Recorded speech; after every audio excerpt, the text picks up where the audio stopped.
ممتاز باچا د تخبینه دې دا سوال کوي چې یاره اعتکاف ته خلک ناستي په دې کې موبایل هم استعمالي غیر ضروري او دا شان ورسره خپل مرګري په مرګري نو غپي شپم لګي په جمعات کې بیا ګرځي نو دا جایز دي که نه نو جمعات کې ګرځیدل خو خیر دی دا خو ګناه نه ده اعتکاف کې دې سره څه نقصان خلل نه راځي او جمعات کې غپي شپې بیا له ګناه ده په اعتکاف کې غپي شپې دا غین د پاسه غټه ګناه ده او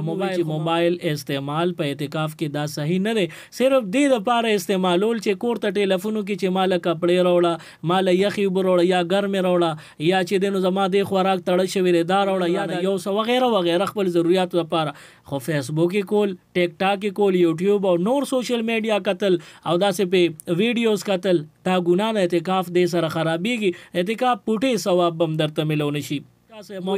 زما زوی اعتکاف ته کینی نزو سره خبره خو نه کوم خو سره ملاقات جمعات کې خیر دی نو خبره کولم خیر دی خپل بچی لراشه بچی څه ضرورت خو نشته او څه تکلیف خو رته نشته او زه سره هم که څه وینم ماته وایا یعنی تو سره ضروری خبره وسره کول شي بچی دی خو د جمعات د آداب او خیال او ساتو ضروری خبره وسره وکینو دا جایز دی او که خبره وسره نه کینو اسه ملاقات خبره هم جایز دی او ملاقات هم جایز دی